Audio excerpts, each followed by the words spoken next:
My name is Caitlin, and everything in my life ran like clockwork. Flawlessly. 7 years of marriage with Michael had given me confidence in our future, and his success as an architect always impressed me. We were a team, supporting each other every day, even when our schedules were packed. I worked as an event planner, often late into the evening, but Michael always found a way to make me feel important. He was the kind of man who never forgot the small things, like my favorite coffee in the morning or an unexpected bouquet of flowers on the table. It was these little moments that made me feel like my life had truly come together. We had recently moved into a new home in a quiet suburb. I still remember the first time I opened the door to our new place. Clean, bright rooms, a spacious backyard, a place where perhaps our children would soon be playing. Yes, children. We were talking about that more and more lately. Sometimes Michael would just smile when I brought up future plans and then quietly ask, "So, when are we going on our long-awaited trip to Italy?" The perfect life, right? We were building it step by step, diving into plans that seemed set in stone. And yet, despite all of this, I started feeling an odd sense of unease, as if something was hanging in the air. It all started with a simple work project. I signed a contract with a company that specialized in organizing corporate events. One of its owners was Jason. We first connected over the phone. He often called to clarify details about the upcoming event. His voice was confident yet calm, and I felt I could trust him professionally. He was a true professional, and in the early days, our communication never strayed beyond business etiquette. But everything changed unexpectedly. During one of our conversations, Jason mentioned a book he had recently read, and I immediately felt a surge of interest. It was something I too loved, rare novels that not everyone appreciates. From that moment, our communication began to shift. We no longer talked just about work. Soon we were discussing literature and eventually life itself. It all felt so natural that I didn't even notice how deeply I had become involved in these conversations. "Caitlin, have you read this book?" He asked me in one of his messages. I quickly responded because I knew exactly what he was referring to. And so, amidst work-related discussions, a light, effortless exchange began between us. At some point, I realized that I was looking forward to his messages. They added something new to my day, but I saw it only as a friendly exchange of opinions. I didn't think there was anything wrong with it. We were simply sharing thoughts on books, sometimes joking and laughing. It was interesting, lively, and easy. I hadn't noticed that our conversations had become almost daily, but everything still seemed completely innocent. One evening, while preparing dinner, I left my phone on the kitchen counter. I quickly returned from the bedroom when I heard a notification and noticed that Michael had glanced at the screen. Normally, he wouldn't pay attention to things like that, but this time his gaze lingered longer than usual. I moved closer and saw that a message from Jason had popped up. It was just a joke about our last meeting, nothing serious, but Michael frowned. "Who's that from?" His voice sounded calm, but there was something in it that hadn't been there before. "Oh, it's just Jason. We're working on an event together." I tried to respond nonchalantly, but inside I felt tense. It was clear that he didn't like it. Michael didn't press for more information. He simply nodded and returned to what he was doing. But I saw a flicker of distrust in his eyes, and I couldn't stop thinking about it. Something that had seemed so innocent suddenly no longer felt as harmless. Had I really been so blind to the fact that something more than just friendship might be developing between Jason and me? At that moment, I felt the fragile balance of my life begin to shift. After that misunderstanding with the message, I decided to be more cautious. However, my meetings with Jason at work became more frequent, and I couldn't avoid them. He was a key client on one of my largest projects, and I had to maintain regular communication with him. But now, every time we saw each other, our conversations started to move beyond just work. One day, after another meeting, Jason suggested we have lunch together. It seemed completely natural, just a discussion of work matters in a more informal setting. I didn't see anything inappropriate in it. We sat down at a small cafe near the office, and the lunch started off innocently enough. But gradually, the conversation shifted to more personal topics. Jason talked about his past relationships, about how long he had felt lonely despite his successful career.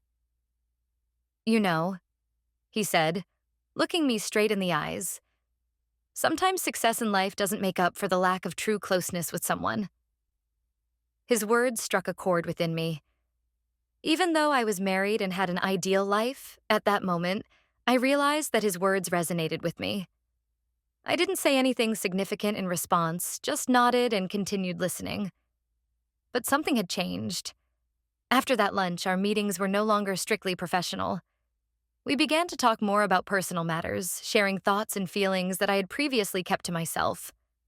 Innocent conversations about books had now become just one part of what connected us. My friend Rachel had always been attentive and perceptive. She knew me like no one else and could always pick up on any changes in my behavior. Over the past few weeks, she started asking questions.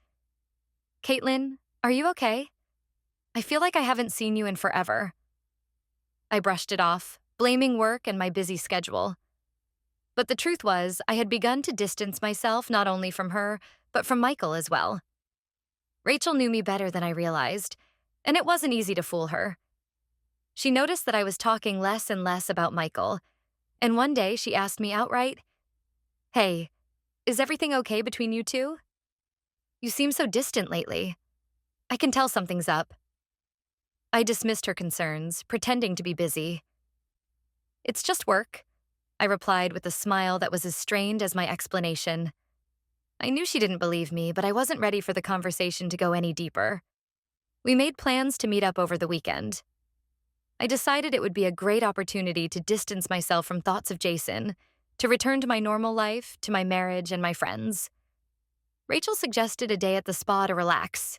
It seemed like a good plan.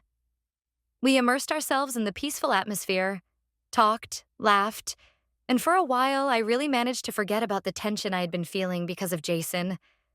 That weekend reminded me that my life with Michael still held value. I was glad to spend time with Rachel and realized that I needed to restore balance in my life. But despite all this, deep down, there was still a quiet voice that kept reminding me of Jason. After that calm weekend with Rachel, I was determined to get my life back on track. I tried to spend more time with Michael, be more attentive, and distance myself from thoughts of Jason. But it was difficult because my work with him continued. And although I tried to maintain distance, everything changed on one fateful night. Jason invited me to a private presentation of his company's new project. It was one of those prestigious events with important people from the industry, and refusing would have been unprofessional. Michael couldn't join me because of a business trip, so I decided to go alone. The evening went smoothly, just as I expected. We both kept our distance, surrounded by many people, talking only about work. But after the event, when everyone started leaving, Jason offered to give me a ride home. At first, I hesitated, but it seemed innocent enough. What harm could there be in getting home together? As we walked to the parking lot, the atmosphere suddenly shifted. We stood by his car when he unexpectedly spoke in a serious tone. "Caitlin," he began, looking straight at me. "I can't hide what I feel anymore." I froze, not understanding where this conversation was headed. "I feel more for you than just sympathy," he continued. His words hung in the air, and I didn't know how to respond right away. It was too sudden. I tried to collect my thoughts, but my heart started pounding faster. Jason suggested we meet in private to talk everything over in a calm setting. I couldn't believe this was really happening. His confession had placed me at a crossroads. I realized that if I agreed, everything would change. I stood there in the glow of the streetlight, unsure of what to do next. After Jason's unexpected confession, I couldn't find peace. My thoughts were consumed by that moment. The inner voice that had been warning me all this time was now screaming, but I tried to silence it. I continued working, meeting with Jason for business as if nothing had happened, but something had shifted. An invisible barrier of tension had formed between us, and I couldn't ignore it. One evening, he suggested we spend a weekend in New York under the pretext of a work trip. At another time, I might have seen this as a regular business proposal, but now I knew it was far more complicated. I refused, feeling that such a trip would lead me towards something I was trying to avoid. But despite that, I began to notice how often I thought about Jason. especially when Michael was away on another business trip. With Michael, everything was the same as always, but I felt that something between us had shifted. He hadn't changed. I had. Inside, a conflict was raging. Jason was attractive and interesting, and he understood something about me that I couldn't explain. But at the same time, I loved Michael and didn't want to destroy what we had built together over all these years. Every time Jason started talking to me about his feelings, I could feel my resolve weakening. But deep down, something told me that if I took a step toward him, there would be no turning back. Michael began to notice that something was off. His questions became more frequent, though subtle. He would ask about my meetings, inquire about how my work lunches went, but I could sense a hidden tension in his voice. I was becoming more confused, trying to balance between two worlds, the one I had built with Michael and the one that was pulling me toward Jason. Jason, meanwhile, was becoming more persistent. We continued seeing each other for work, and every time he would look at me as if he knew the storm raging inside me. One day, after yet another meeting, we went to a cafe. Sitting across from him, I could feel the pull toward him, but I still tried to keep my distance. Then he said the words that shocked me. "Caitlin, you deserve more than this life. You deserve to be with someone who truly sees you, who understands you like no one else." Those words broke through all my defenses. I looked at him and suddenly began to doubt everything. What if he was right? What if everything I had believed to be true was just an illusion? Maybe there was something more to life than just stability and the long years of familiar happiness with Michael. I came home feeling crushed. Michael was waiting for me, and I tried to act as if nothing had changed, but something inside me had shifted. He sensed it, though he didn't say anything. I felt like I was standing on the edge of something dangerous, but I couldn't stop thinking about what Jason had said. That night, I barely slept. Thoughts kept swirling in my head. Had my life with Michael really been as perfect as I always believed? Or maybe Jason was right, and I had been refusing to see what had long been obvious? I knew it was only a matter of time before this happened. For too long, I had been trying to navigate between two lives, but Michael was smarter than I had given him credit for. He didn't ask too many questions, didn't stage scenes of jealousy, but his silence felt even more threatening. One evening, after I returned home from another meeting with Jason, Michael suggested we go out for dinner. There was something strange in his voice, but I agreed, thinking it was just one of our usual evening outings. We arrived at a restaurant that looked all too familiar, and suddenly I realized it was the same place where I had often met with Jason. When we sat down, Michael remained unusually calm. We ordered, and without looking up at me, he pulled out his phone and placed it on the table. On the screen was our entire message exchange with Jason. Every message, joke, and seemingly innocent comment, but now they appeared as evidence of something much deeper. Michael looked at me. "Do you have anything you want to explain?" His voice was even, but in his eyes I saw the pain. A chill ran down my spine. I was caught off guard. At first, I said nothing because the words were stuck in my throat. "It's not what you think," I began, but I immediately realized how empty that sounded. Michael only sighed quietly. "I've been watching for a long time, Caitlin. I saw everything. I didn't want to acknowledge it, but now I have no choice," he said, so calmly that it frightened me. He didn't yell, he wasn't angry, but his quiet accusation was unbearable. In his calmness, I felt the full depth of his disappointment. I began explaining that there was nothing serious between Jason and me, that it was just harmless flirting, nothing more. But each argument sounded weaker than the last. Michael listened without interrupting, and then he said something I didn't expect. "This changes everything.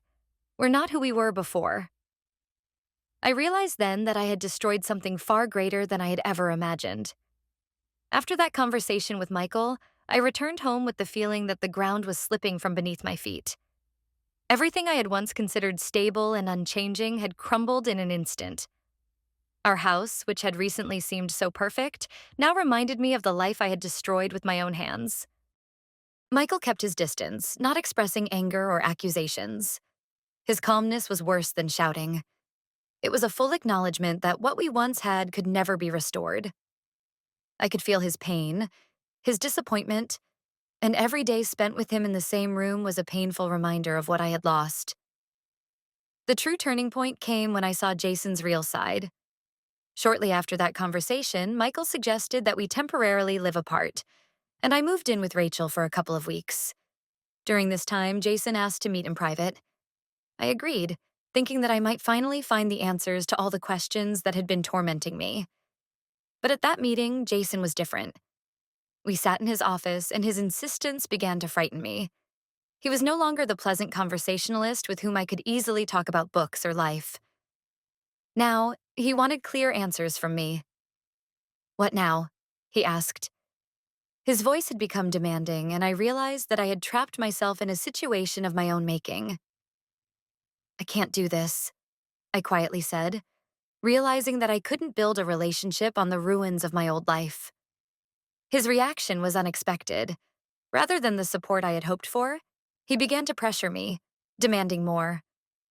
I understood then that if I continued with him, I would lose not only Michael but also myself. That was the moment of truth. I walked out of his office, feeling the weight of the entire situation pressing down on my shoulders. This wasn't love. It had been an infatuation, an illusion that had clouded reality. I made my choice. Returning home to Michael wasn't easy. I didn't expect him to forgive me right away. But I was ready to fight for our marriage, for the life we had built together. I realized that everything I had been searching for in Jason had long been right there beside me, in Michael, in our life, in the trust I had betrayed. Michael didn't say that we could fix everything, but he gave me a chance. We both knew there would be many difficult conversations and tears ahead, but I was no longer looking for an easy way out. I had decided to start over, not with Jason, not with anyone else, but with the man I once called my one and only. When I returned home, it felt like every corner of our house reflected the tension hanging in the air. Michael had agreed to give us a chance, but that didn't mean everything would return to normal right away. We both understood that our lives were now divided into before and after. And although it was difficult, I felt that this was the beginning of something new, something we both had to rebuild from scratch. We started spending more time together, though many moments were filled with awkwardness. The quiet evenings that once felt cozy were now full of unspoken words. But one evening, as we sat on the porch, Michael unexpectedly spoke up. "Caitlin, I don't know if I can ever trust you again. That's not something that happens overnight." His words cut deep, but I knew they were true. "I understand, Michael. I'm not asking for immediate forgiveness, but I'm willing to do whatever it takes to restore what we had," I replied quietly. Time passed, and we decided to seek help from a marriage counselor.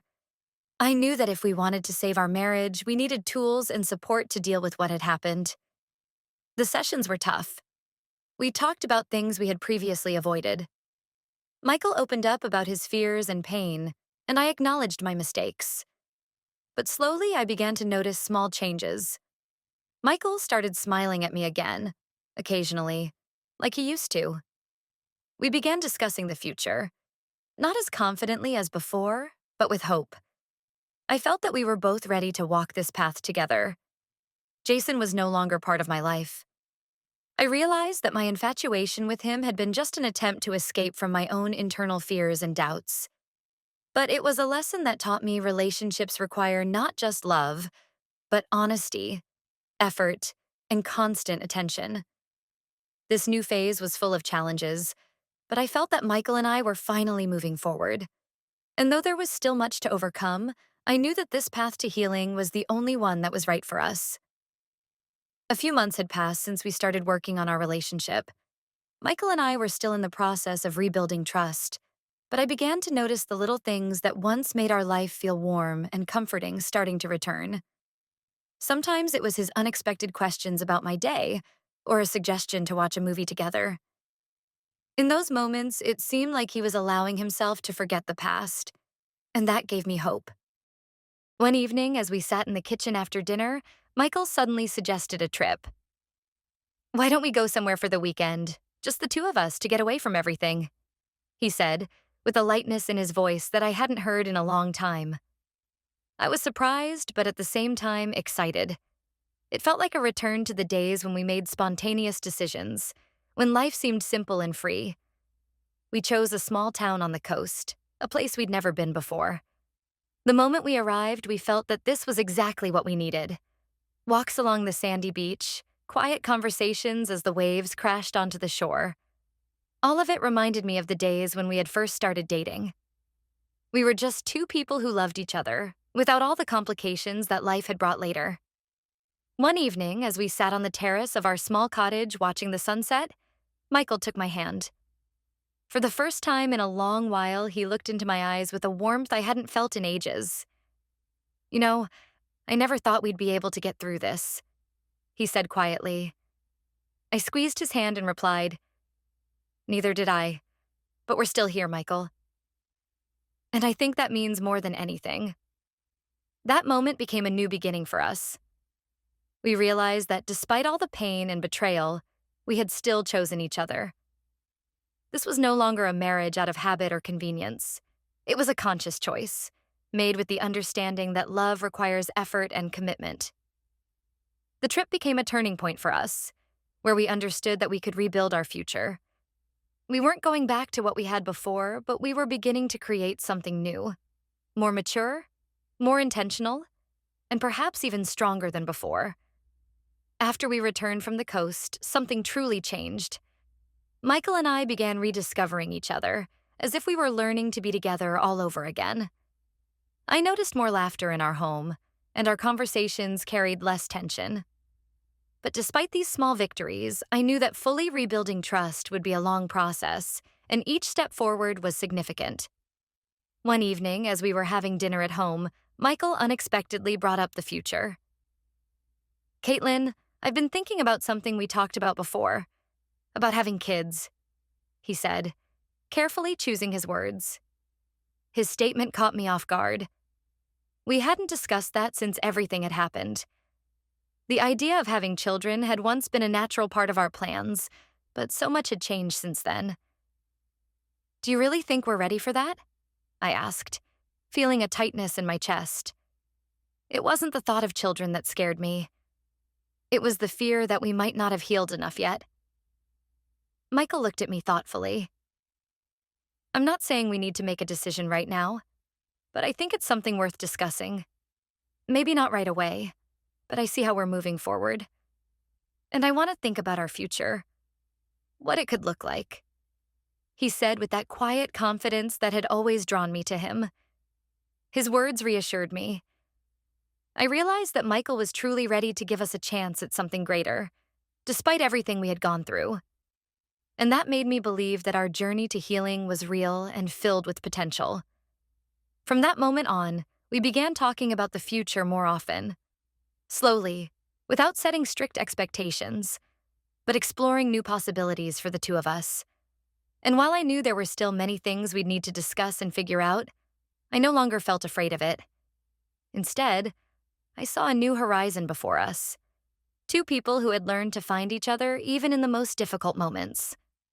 Life became calmer, and although there were still challenges ahead, we were ready to move forward, step by step, building something new, solid, and real. A few months passed, and though Michael and I were moving forward, we still encountered moments when old wounds resurfaced. Our life had returned to its usual rhythm, but sometimes the past still weighed on us. Despite that, we continued working on our relationship, and each day felt like a step towards something greater. One evening, Michael suggested something I didn't expect. "Caitlin, I've been thinking that maybe we should try something new. Step outside of what's familiar," he said as we sat down for dinner. "What do you mean?" I asked, surprised by his words. I was thinking about how we could open up to each other more, be more honest and vulnerable. "Maybe we should try something like family counseling courses or even a couples retreat?" Michael suggested, his voice carrying a cautious hope. The suggestion was unexpected, but I could sense the sincerity behind it. We both understood that trust requires effort and time, and perhaps this experience would help deepen our understanding of each other. I nodded, realizing that this was another step toward strengthening our relationship. We decided to try the family counseling courses. It was a way to open up to each other on a deeper level. The sessions turned out to be much more intense than I had anticipated. We delved into discussions about our expectations, fears, and hopes for the future. These conversations were difficult, but they allowed us to address things we had previously avoided. During one of the sessions, Michael shared something unexpected. I was afraid that I'd never be able to trust you again, but over time I realized that it's not just about you. It's about me too. I need to learn how to let go of the pain if we're going to move forward. His words struck me. I knew he was right, and although my mistakes were obvious, his willingness to take responsibility for his part in rebuilding trust was a huge step forward. In response, I shared my own fears. The fear that he might never see me the way he once did. These courses became a turning point in our marriage. We began to understand each other better than ever before, and it gave us the strength to keep moving forward. We realized that love isn't just a feeling. It's constant effort, compromise, and the willingness to be vulnerable with one another.